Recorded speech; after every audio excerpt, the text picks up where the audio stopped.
Hey gang, it's your buddy Platt, and today I want to do just a quick little video to review a beer we brewed a while back. It was the Evo Twin Brewing Bikini Beer. It was a kit from the Brooklyn Brew Shop. The beer itself is a what's called a session IPA. If you're new to the concept of session IPAs, basically you could take any beer and turn it into a session beer. It just means it's lower in alcohol, generally in the 2 to 3% alcohol by volume range. Typical IPAs are up in the 6 to 7 range, so a good bit lighter on the alcohol. The kit itself was a 1 gallon all grain brew. If you're new to brewing, all grains, how they do it in the breweries, and it's the technically most advanced way to brew. At the 1 gallon level, which we made, it's still easy enough for newbies to do, and I will leave a link down below for the kit if you would like to get the kit.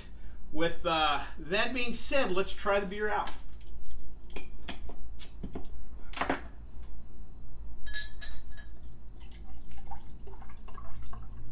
Alright.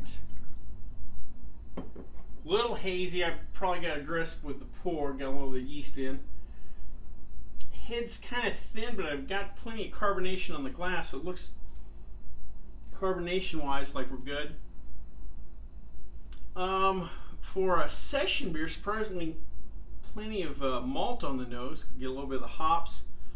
Let's give her a try.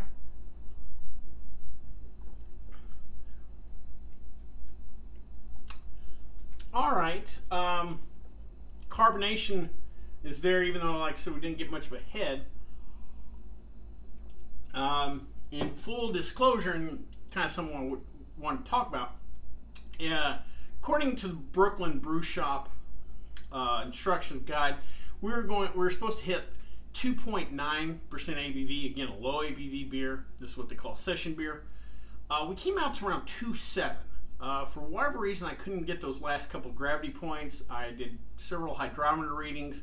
I let it go a couple of days, and with that being said, I kind of want to talk about that real quick. If you're getting into home brewing, even if you use the kits, and a lot of times, especially like the Mr. Beer and the Brew Demon kits, they tell you front, hey, you're gonna, if you follow the instructions, you're gonna get this ABV. You should get that ABV. It's not always guaranteed, and that's why I encourage you to get a hydrometer, because you can always kind of follow up or know kind of where you're at with the beer before you get to the tasting.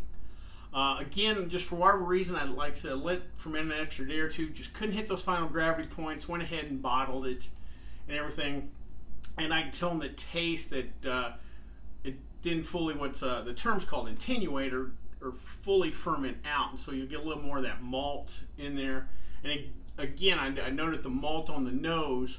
And you get for session beer, you know, these are pretty light. There's not a lot of malt in the mash bill. So we messed by a couple of, again, 2.7 to 2.9, not huge, but was enough to affect the taste. So I just encourage you to get a hydrometer so you can kind of see where you're at on the beer. You know, sometimes, like I said, it's just an extra day or two maybe in the fermentation process.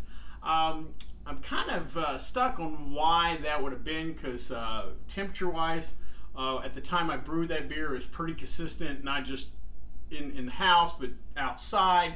So I don't think it's a temperature fluctuation thing. The start of the fermentation was pretty robust. I don't think I had you know, any microorganisms getting there or anything that affected like that. I used the yeast they gave in the pack and the amount, so I don't think it was I pitched too much yeast or too little yeast. Might have to review the notes on that one, and again, that's another reason why you take notes. The beer itself, not bad. A little more malt than I thought, but not in a sweet way, just again more in the nose. The hop bitterness for an IPA, it's there.